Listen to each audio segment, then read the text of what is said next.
most of us think we have a problem in our life unless we have something that's a bigger problem to contrast it with. And when you see this story and you walk through their exact life experience of the course of these 2 years, the year that we work with them is 30 days, but you see the course of what's happened to them by finding out what's happened a year later, you begin to understand that it doesn't matter what happens in your life, you are more than any moment. There's no challenge you can't face and overcome. The events of our lives don't control our lives. Our decisions do. And so I figured if we could take a couple that has faced this big a challenge and be able to break through, then you could look whatever's in your life and make it happen. It's kind of like, if I wanted to show you that if you could face your biggest fear, your smaller fears kind of drop aside.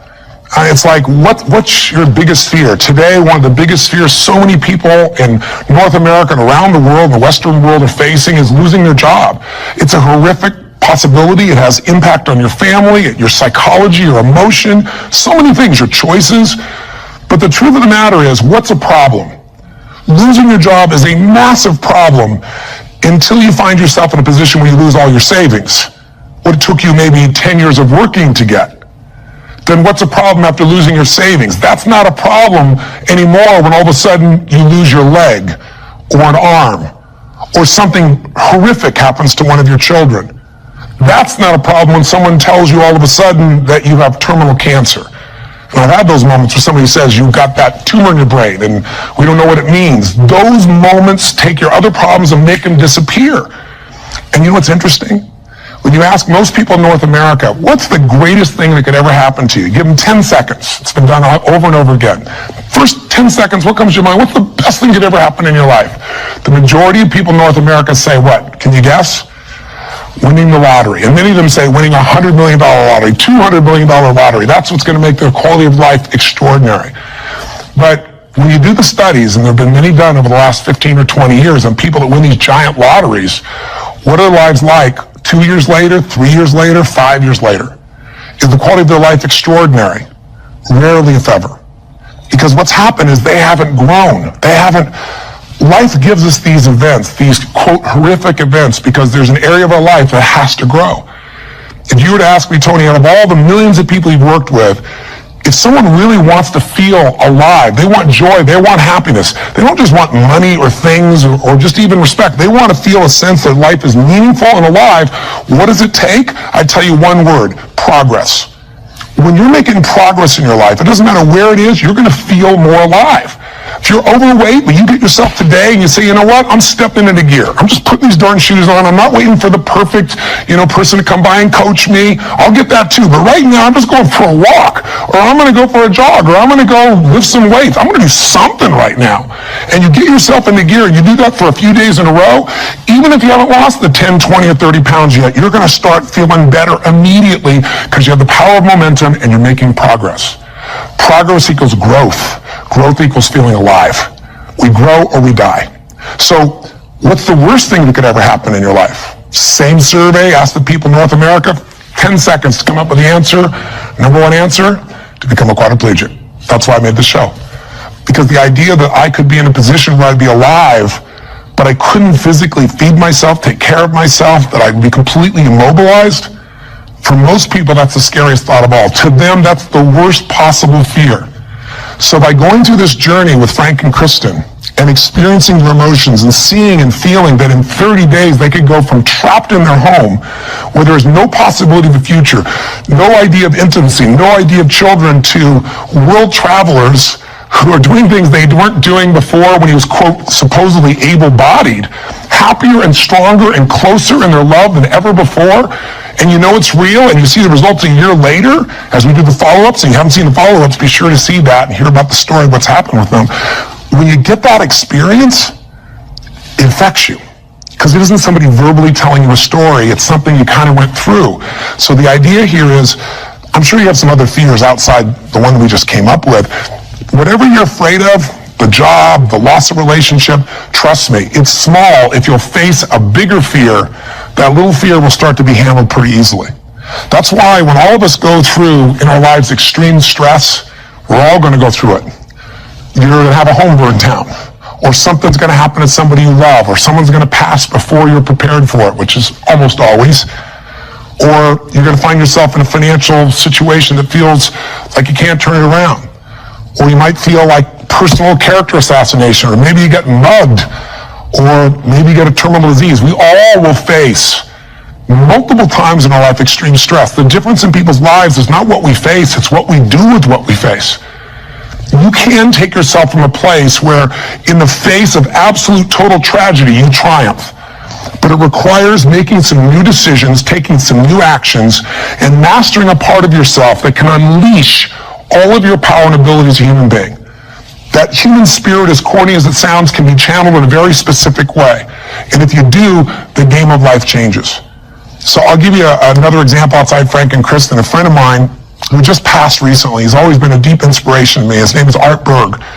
And Art's a guy that was a young man, good-looking, strong, athletic. He lived in Utah. And he fell in love with his absolute sweetheart. She was, the most popular girl, the most attractive girl. She met all the criteria of a college boy. And his buddy and he are driving across the state to go to where he's going to get married. And he falls asleep in the back seat while his best friend is driving. And his best friend falls asleep in the middle of the night as they're driving.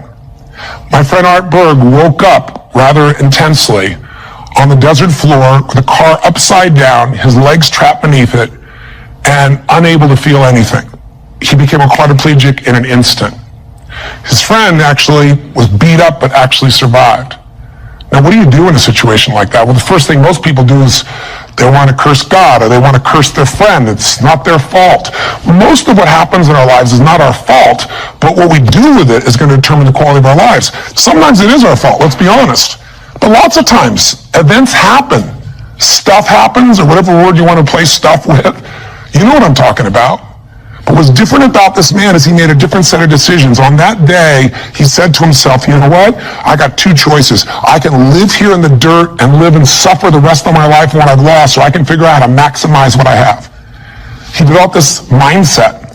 His mindset was, before the accident, there were about probably 10,000 things I could do. After the accident, he said I could probably do 9,000 things. Before the accident, I was probably not even doing 500 of those things. I'm going to do more while I am now. And he did. He became an entrepreneur, started his own bookstore, and became very successful. He married the same childhood sweetheart because this man was so inspirational to be around. It didn't matter what he was in a chair. She loved him. He had 2 children, one of the greatest gifts of life. And he did all kinds of crazy things. He'd scuba dive. His friends would put him in a suit and tie a set of weights to him. He'd drop to the bottom. And they'd drag him along the bottom. That was his idea of scuba diving. He was an incredible human being, and he lived an incredibly full life filled with joy. The worst thing ever happened to you, be a quadriplegic? The best thing, win the lottery, and feel like everybody wants something from you and you didn't earn it, and there's no sense of joy, and everything's about trying to hang on to what you got? What is the best thing that could happen to you? What is the worst? The worst is not to take control of the force that controls your life. And that force is human emotion. I want you to think about this and answer a question for me if you would. What really changed Frank and Kristen's quality of life? What changed them? You can see the change. You can see it even more a year later, that it's continued to happen. What made the change possible? Did you get it? Did you see it? The answer is simple. We changed the emotional pattern that was controlling their life. And you and I have emotional patterns that are controlling us right now. Whether we're aware of it consciously or not doesn't matter. It's the force that is shaping you. It's shaping your relationship. It's shaping your finances. It's shaping your career. It's shaping the amount of joy or unhappiness or suffering or excitement you have right now in this moment. But it's an invisible force most of us never take a look at. You might want to take a look at it right now through the eyes of what we did with Frank and Kristen. Now, what was the emotional pattern that was dominating them at the beginning of the show? You could feel it, couldn't you? And there was this feeling of death, that there was no future. Probably the most common belief system in people in North America and now in Europe. 60% of Americans now believe that the future is going to be worse than the past for themselves and for their kids. 70% of Germans and Europeans, I think it's 80% according to the Pew study recently in France. Around the world, we're starting to believe that circumstances control who we are. Don't get me wrong, circumstances play a huge impact. Events play a huge impact on your life, but they're not the ultimate determining factor. The force of human spirit or emotion is it. With the right emotion, you can unleash things you could never dream of. And I know you know this is true. So take a look, let's analyze. Where do these two live after the accident? Well, where would you live if you were Kristen? I mean, you've lost your future, supposedly. There's no intimacy. There's no chance of children. You've become the full-time nurse to your husband who you love, but now you're changing his catheter every few hours. You're afraid to leave the house because you're afraid, what if he falls over? He may stop breathing. I mean, there's no life. So she goes from the emotions of feeling depressed for the life she's lost to feeling angry. I call it a crazy eight. We get tired of feeling sad, and then we'll get angry for a while, and then we beat ourselves up for being angry at ourselves or God or our partner, and then we get all depressed again. It's a common pattern. You don't have to have something like their event happen in your life to get stuck in a crazy eight. But interestingly enough, she's living in that place, and now what's Frank doing? Frank wants to help his wife, but he's got a limitation we got to break through. He's got a belief. All breakthroughs start with a change in your beliefs. Because once you believe how something is, that means you're certain that's how it is. If you're certain it can't change, you're right, it can't. I can't convince you. No one else can convince you. And Frank's thinking, I'm helpless, and I've harmed my wife. And he's living with the emotions of guilt and sadness and depression. And when he's tired of that, he gets completely overwhelmed because he says, if I just would have not jumped in, or if I would have jumped in a different spot, or a million other things that they were different, then I wouldn't have destroyed my wife's life. Instead of saying, my wife needs me right now, and I don't give a damn if I'm trapped physically in this chair, my soul, my spirit's going to reach her. That's my assignment, to get him to remember that power. To not only get him to remember it, but to get him to use it and shift his wife. And that's what we did through this process. How? Well, the process really was giving him a series of experiences that would change his entire belief about who he is. I could try to tell him, oh, here's what you can do. And yeah, I'm 6'7", and I obviously have use of all my appendages. Easy for me, right? But if I get him to have some experiences, like I bring him to Fiji, and I show him he can get out of the house, more than get out of the house, become a world traveler, and go through all the challenges that are part of that if you watch our little section of the story behind the story, you'll hear some things that weren't in the show about that, by the way. But I get him to travel to Fiji, and the first thing I got to do with him is I got to get him to experience, not know intellectually, but experience he can make a difference for his wife. He is not helpless. She needs him, and he can transform her. He can take her from crying, sad, out of control, angry, to laughing and giggling and feeling love that fast. It's a beautiful moment in the show if you watched. And all it is something called presence. Something, if you're not clear about, do some homework, follow up with us or someone else, figure out how to create that, because that's what changes relationships. Presence. It works. And Frank starts to understand, not verbally, but by his own experience, hey, I don't have to live in that sadness or that feeling of being unworthy or that feeling of being overwhelmed. I can matter. I can matter to her. I don't have to be the person she just takes care of. It was a huge shift in the experience. And I'm giving you Frank's example because it relates to yours. Maybe you have different emotions, but then we all get to points where we feel like we don't matter or we can't change something. We're stuck, and it's our belief. Great way to break that belief. Get yourself another experience. That's what I do with people in seminars. That's what they do in any coaching process. Change it. What do we do after that? We take him through the experience of facing his fears, and we get him to do the skydive together with his lady. And he feels total freedom for the first time since the accident. You get freedom when you face your fear. Not just face it, but you push through it.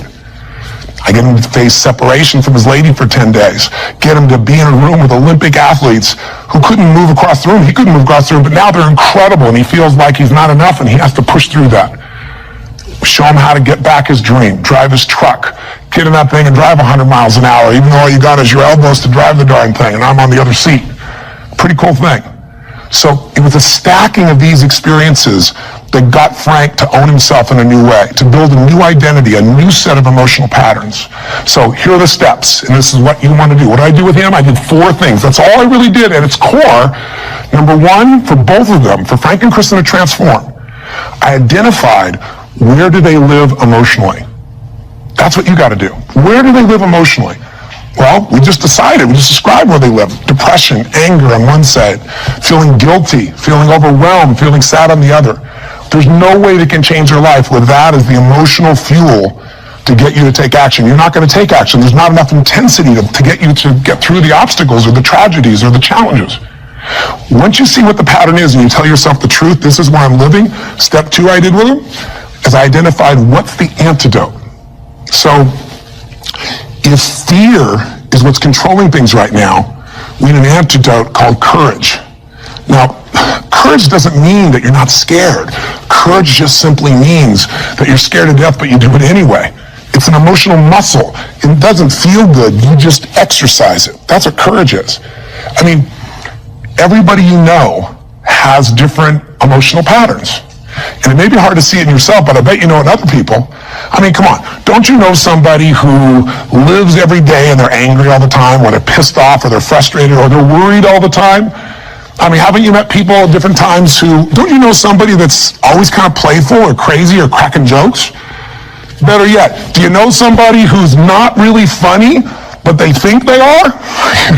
And they tell a stupid joke and everything else. It's not even funny, but they crack themselves up so much that you find yourself cracking up, right? I mean, people have patterns. The question is, what's yours? See, if you can identify the patterns in other people, you can start to see them in yourself as well. And you know what we all do? We all find a way to try to get what I call home. Home is, I noticed after 9/11, I'm with 2,000 plus people from, I think it was 45 countries. I was in Hawaii. The accidents happened, the tragedy happened, the attacks happened, and we got the information at 3 o'clock in the morning in Hawaii, and we had 100 plus people, 200 people that were from New York, many of which worked and had offices and friends in the towers, and all their friends died or their whole company disappeared. And I had to bring these people in from all these countries with different religions, different backgrounds, different belief systems. Some people were celebrating. Other people were crying and saying it was the end times. It was unbelievable. I noticed all this emotion around me. And the biggest thing to put them all together is I had to say, what's really going on here? And I noticed angry people got angry. Sad people got sad. Guilty people, a nurse, she was guilty, she wasn't there helping people, but she's always guilty. The angry lady is always angry. We all have a home. Many of the people didn't live in the United States, didn't know anyone in New York City, and they were yet angry, guilty, or sad. Why? They weren't angry, guilty, or sad about the 3,000 people a day that die of cancer and heart disease. They're all mothers, fathers, children. I pointed out that day. You can't be convenient with your compassion, and yet most of us are. We're unaware that we use events as a trigger to get home, back to the patterns we know, even if it's uncomfortable. So if you identify where you live, emotionally, the patterns that are limiting you, the second piece is find the antidote. Courage can replace fear. If you're feeling this unbelievable feeling of overwhelm, you need love or support. And not just go get it, go give it. See, finding that antidote starts to change the game. And then after you identify it, you find the antidote. Number 3 is you got to practice that emotion. I know that sounds weird. I'll explain what I mean in a moment. But you got to do that emotion enough consciously that you can go from frustrated or depressed to determined. And you know how to shift that gear, and it's not fake, it's not some pump up, it's real. And it changes your life when you can do that like that. And it's a biochemical change. It's not some I'm happy, positive thinking BS. That's not what I teach. I'm not here to tell you go to your garden and chant there's no weeds. I'm here to say there's the weed, go pull it out. But you're not going to pull it out without determination, without passion, without commitment. Am I making sense? So if you know the pattern, if you find the antidote, if you practice it enough, and then the final step, you condition it. You practice enough that you can just automatically go into it. That's when your life changes. So what are you going to do as your assignment for this week? To take this little 10-minute rant I'm giving you and convert it into a massive, measurable increase in the quality of your life. I can't do that for you. You can do it for yourself if you do what I tell you. Here's what you're going to do. Step 1, and this will be on the web as well. Step 1, you got to identify where you live. So where do you live? Where do you live emotionally? You personally, just like we do with Frank and Kristen. There are thousands of emotions. There's 4,000 words in the English language, I should say, for different individual emotions. I did the research on it years ago. I'm going to have you take out a piece of paper, pen, take out your notebook, computer, get a page. On one side, one column, write all the emotions that you experience at least once a week that empower you in some way. Love, passion, excitement, creativity, whatever it is. Peace, determination, I don't know. What are yours? I want you to write the emotions, though, you don't experience once in a while. The ones you experience at least once a week in a powerful way and really feel it. Not an emotion you feel once every blue moon. On the other side of that page, or if you do it on our little application or wherever we put it here, the other side I want you to write all the negative emotions, or to be more fair, all emotions can be positive if you use them, all the disempowering emotions. the ones that tend to put you in a state where you don't follow through. And I want you on that side to write all of them and do it simultaneously. Just keep making your list. What are the emotions I go into that mess me up, like feeling frustrated or overwhelmed or lost or alone or depressed or pissed off and rageful, whatever it is you go. And again, not emotions you experience once in a while, the ones you experience at least once a week. So make a list of all the emotions you experience at least once a week, ones that empower you, ones that disempower you, on the list. That's step one. That's identifying where you live. And circle the top 2 out of the whole list that you experience most often that are empowering, and the top 2 you experience most often that are disempowering. That'll be step 1. Now, I'm trying to explain it to you here. It will be right in front of you as well, so if you forget what I'm saying, it's going to be on the little checklist. But I want you to know what I mean. Step 2, let's identify the solution. So you look at your list, and you see on the disempowering list, I got sadness and depression, or I got feeling lonely, or I've got feeling rage and anger, or I got feeling fear. What emotional state would you like to feel in that situation that would change your life? If it's fear, maybe it's courage. Again, courage doesn't mean it's easy, doesn't mean you feel, confident. It just means you're going to do it anyway. Maybe it's determination. Maybe instead of feeling alone, you feel loving and you go give to somebody else. What's the antidote? What's an emotional pattern that if you live that, it would change the game? Is it faith? Is it passion? Is it courage? Is it playfulness? You're taking things just too damn seriously. You've forgotten perspective. Go watch the show again. See if you really have a problem. See if your problems are as challenging as the people you just saw who transformed their tragedy into something tremendous, something beautiful, something magnificent, something meaningful, something that can even help other people that are watching. That's the beauty. So that's the second step. What's the antidote? Come up with your antidote emotion. Step 3 is you got to practice that emotion. Now, I know that sounds silly, stupid, kind of weird. But if you came to a seminar with me, you'd see, 3,000, 10,000 people, and we do this, and we condition that a new emotion till you can shift gears. Have you ever heard about the fire walk? It's not about the fire walk. I do skydiving, all kinds of crazy stuff. It's a metaphor for how do I go from afraid, fire's metaphor for whatever you don't follow through on in your life, whatever holds you back, to snapping and going to a state of mind where I just move through. It's not this big mind over matter thing. It's mind over emotion. It's shifting. And when you learn how to go from scared to determined in action, what can't you do in your life? So we show you how to do that. But for right now, I'll give you just a quick example. Understand that emotion is really created by motion, by the way you use your body. So quick example, real quick. Imagine a time when you know someone who's depressed or you were depressed. If you ever felt that way, I'm sure you have at some time. And think about what you do with your body. When somebody's depressed, do they get all excited, talk faster, gesture? No. Everything kind of slows down, doesn't it? What happens to your shoulders? They drop. Where's your head when you're depressed? Drops.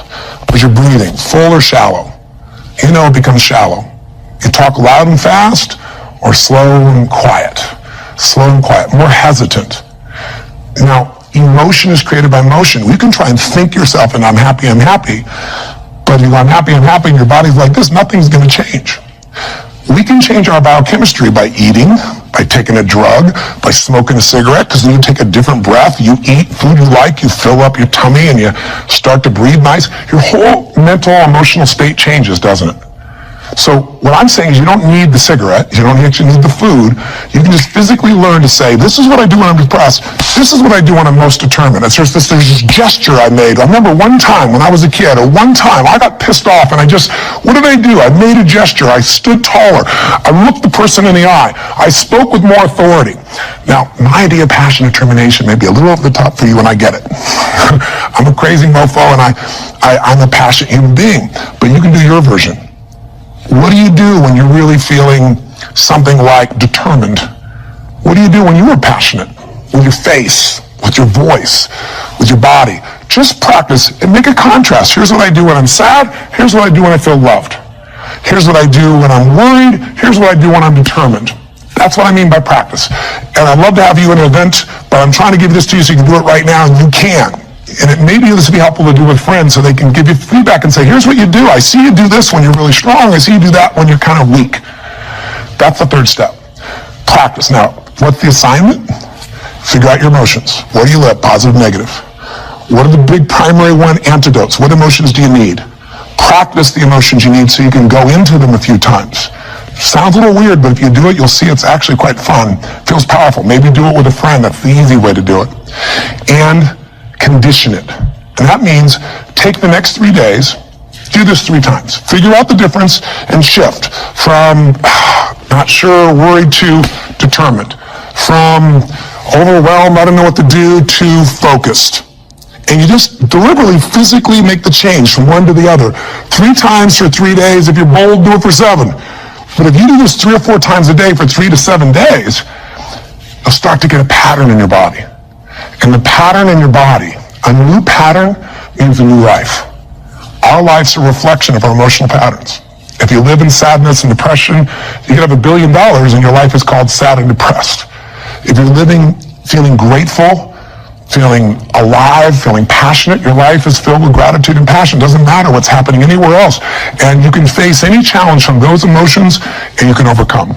Does this make sense? This is how you can take what you watched in that show and convert it into some actions that'll change you. Very simple approach. Or come see me or get some coaching. I've got all kinds of resources, but this is something you can do right now. You don't need anybody else to make happen. You just need a little ability to take action. Make sense? And if you haven't seen the show, for God's sakes, go on Hulu and watch the show. All this will just sound like a bunch of words. If you've had the experience, you know what I'm talking about, and you've witnessed it, it'll be real in you right now, and you'll get a sense of what you can do to move forward. And if you can't find it on Hulu, once again, send us a little email, and we'll make sure we find a way for you to be able to observe or experience the show directly. And last thing I'll say to you is, the best way to keep something in your body is share it with somebody else. The whole philosophy of my life has been, if your life's going to be meaningful, you can't just be about me, you got to be about we. So if you can, if you feel like it, if your spirit's touched by this, help us pay it forward. Share this with your friends. You can share the clip of our show. You can share this little section. In all kinds of ways, just take the clip and send it. And we have a way you can push a button and once again and send it virally to everybody. Everybody who's on your email list, we'd love it if that works for you. If you don't, we're totally respectful of that. But in the end, I can promise you one thing. If you will do this, if you'll discover your current emotional pattern and you'll change it through a little bit of practice over and over again, you will change the quality of your life no matter what you're facing. Make sense? Thanks for taking the time. I hope this was close to 10 minutes. I went a little crazy, but it's really just designed to try to really serve you. So, till I see you again, hopefully next week, we'll live strong and live with passion. God bless.